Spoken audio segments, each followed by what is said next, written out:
Décédée à 80 ans le 11 juin dernier, Françoise Hardy fait partie des artistes dont les chansons ont marqué toute une époque.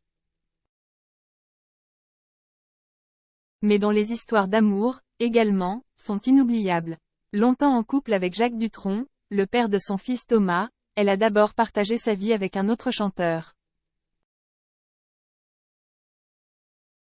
Problème. À l'époque, elle était déjà en couple avec un photographe célèbre. Une jeune fille de 21 ans presque comme les autres. Arrivée dans le monde de la musique à peine majeure, au milieu des années 60, Françoise Hardy a tout de suite été l'idole du public.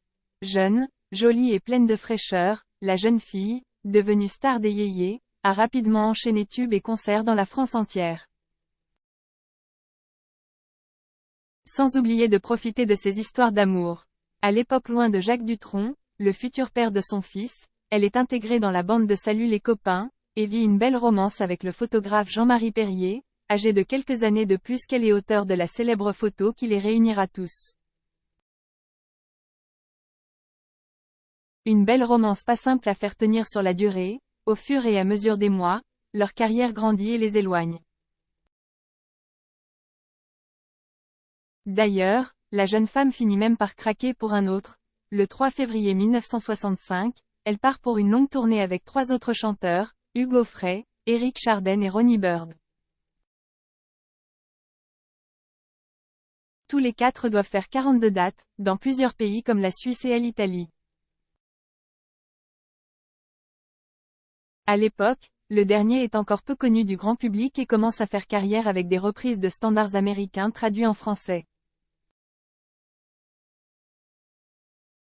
Un peu plus jeune que la chanteuse, il finira par lui taper dans l'œil, comme elle l'avait révélé dans Marie-Claire, malgré son couple avec Jean-Marie Perrier.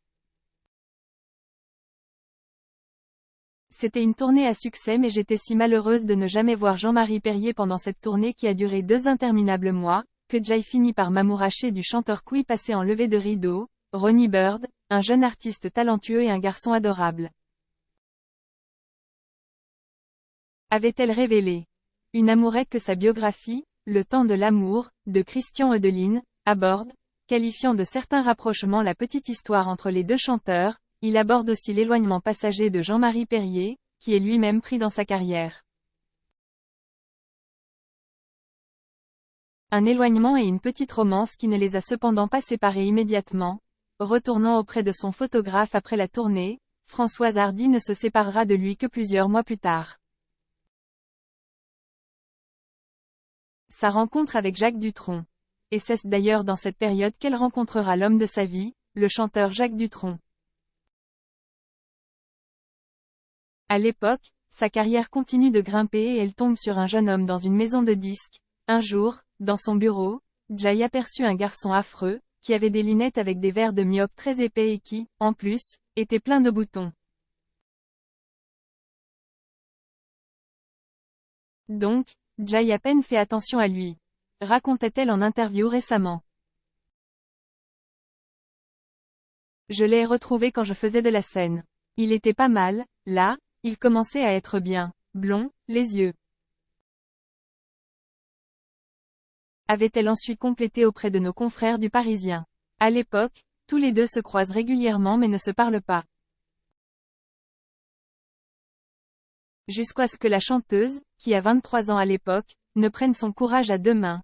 Elle l'invite dans la maison de Monticello, en Corse, qu'elle a fait construire avec Jean-Marie Perrier. Ils ne se quitteront plus. Nous avions si peur l'une de l'autre, que je m'enivrais pour la première fois de ma vie.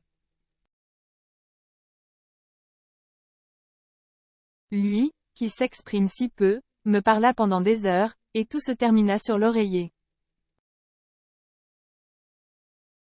Mais mon degré d'ébriété était tel que je ne me souviens de rien. Racontait la Marc-Olivier Fogiel lors d'un entretien pour son émission Le Divan. Parent de Thomas, en 1973, mais séparé plusieurs années avant sa mort, il n'avait jamais divorcé.